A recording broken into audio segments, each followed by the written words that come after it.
જય જવાન, જય કિસાન, જય મુરલીધર। આજે તારીખ 8 છે અને 6ઠો મહિનો ને 2026। હવે મિત્રો આજે આપણે રોહિણી નક્ષત્ર પૂરું થાય અને મક્ષર બેસે છે। તો અગાઉ આપણે માહિતી આપેલી છે 2026ના ચોમાસા વિશે અને સંપૂર્ણ કાર્યક્રમ પણ આપેલા છે।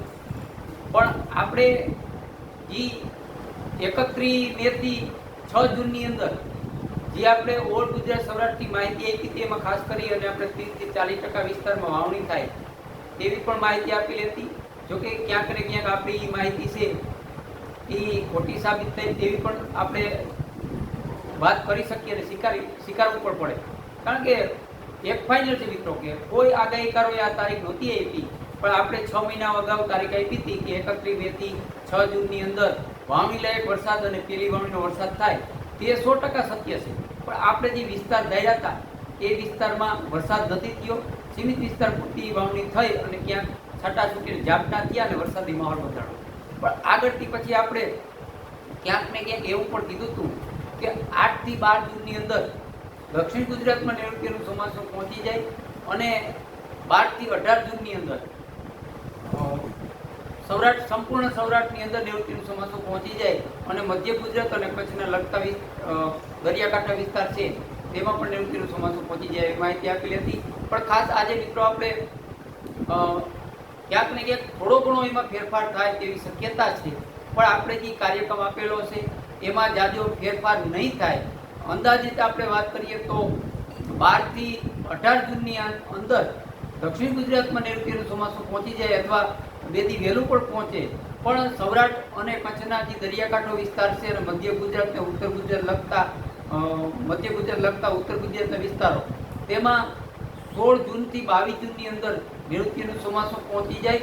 અને તે પછી આપણે એવી પણ માહિતી કરેલી છે કે ક્યાંક ને ક્યાંક આપણે 22 જૂન પછી થોડો ગેપ પણ આવી શકે એવી પણ આપણે માહિતી આપી। આગળ આપણે જોઈ મિત્રો, પણ ખાસ આજે આપણે વાત કરવાની છે આવનારા નૈઋત્યના ચોમાસા વિશે તો આપણે સંપૂર્ણ માહિતી આપી દીધી। પણ આપણે વાવણીનો વરસાદ જે સંતોષકારક એમાં મિત્રો ખાસ એક વસ્તુ તમને કહી દઉં કે આપણે જે મક્ષરમાં વાવણી આપણે ક્યાંક ને ક્યાંક થવી જ જોઈએ, આવી અગાઉથી પણ આપણે માહિતી આપેલી છે। આજે આપણે એ વિશે થોડીક ચર્ચા કરી અને માહિતી આપીએ। તો આપણે અત્યારે મક્ષર બેઠું છે આજથી બેસશે એટલે જે કાલે જે પરિવર્તન આવ્યું અને આજે પણ પરિવર્તન છે એવું હજી 2-3 દિવસ પરિવર્તન આવે તો આપણે જેવું ધારી તેવું જ શક્ય છે, એમાં કોઈ ફેરફાર નહીં થાય। પણ એક આપણે દેશી અનુમાનમાં જે તાણ કાઢતા હોય મિત્રો, એમાં ખાસ જે આપણે રોહિણી નક્ષત્રની અંદર જે અમુક સંકેતો મળ્યા અને ક્યાંક અગાઉથી આપણે થોડોક અસ્તિત્વમાં ફેરફાર રહેતો હતો અને આપણે જે અત્યારે આજે આપણે 31 મેથી 6 જૂનની અંદર જે વરસાદ ધાર્યો એમાં વરસાદ ઓછો થયો। પછી આપણે ક્યાંક ને ક્યાંક આપણે એવું પણ હતું કે 10 થી 18 જૂનની અંદર અથવા 8 જૂનથી 18 જૂનની અંદર કોઈ અરબી સમુદ્રમાં સિસ્ટમ થાય અને કોઈ સાયક્લોન પણ બની શકે તેવી પણ આપણે માહિતી આપેલી હતી।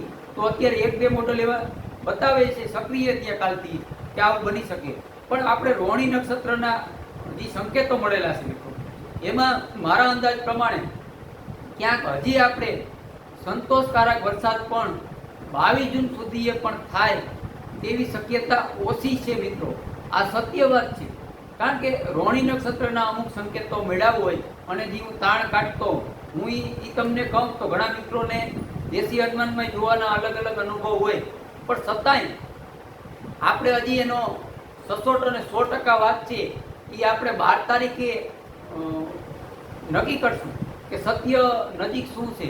તો અત્યારે ક્યાંક ને ક્યાંક આપણે હજી સંતોષકારક વરસાદ થાય એવું હજી મારા અંદાજ પ્રમાણે વાતાવરણ પણ નથી અને રોહિણી નક્ષત્રના થોડાક આપણે સંકેત પણ મળ્યા છે।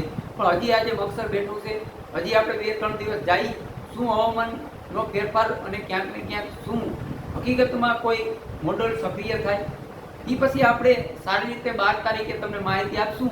પણ 2026નું વર્ષ સારું જ છે, નબળું નથી બિલકુલ। અને કોઈ પણ મિત્રોને અફવામાં ના રહેવું અને જે મારા તમામ ફોલોઅર મિત્રો છે એમને હું 100% મિત્રો આશ્વાસન અને ક્યાંક ને ક્યાંક તમને વિશ્વાસ આપું છું કે 2026નું વર્ષ નબળું નથી, સારું છે, પણ વર્ષને સમજી અને રહેવાનું છે અને સમજી અને વાવેતર કરવાનું છે અને સતત આપણે ક્યાંક ને ક્યાંક હવામાન વિશે નજર રાખવાની છે, જેથી કરતાં આવનારું 2026નું વર્ષ સંપૂર્ણ રીતે આપણે સમજી જશું તો 1% નબળું નથી. અને હું સૌરાષ્ટ્રનો ખાસ કરીને પશ્ચિમ સૌરાષ્ટ્રના વિસ્તારનો છું મિત્રો, તો અહીંનું તો મને 100% તારણ હોય.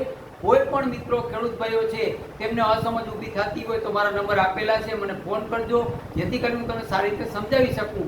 અને કોઈ પણ મિત્રોને પોતાની જો કોઈ પોસ્ટું મળતી હોય, આગાહીકારો તરફથી એમને કોઈ બાઉન્ડ્રી આપતા હોય કે ભાઈ 2026નું નબળું થશે અને કાળજીપૂર્વક રહેજો અને વગેરે વગેરે કોઈ અફવા આપતા હોય, તો મારી સાથે એમને પણ ક્યાંક ને ક્યાંક હું કહું છું કે તમે મને નંબર આપજો, હું એની સાથે વાત કરું અને ક્યાંક ને ક્યાંક અમે એવું મંથન કરી અને આશ્વાસન તમને અપાવી કે 2026નું વર્ષ નબળું નથી. હા, કઈ રીતે છે એ તમને ક્યાંક ને ક્યાંક સમજાવવાનો કોશિશ હું 12 તારીખે તમને વિડીયો બનાવી અને સારી રીતે અને 100% માહિતી આપીશ.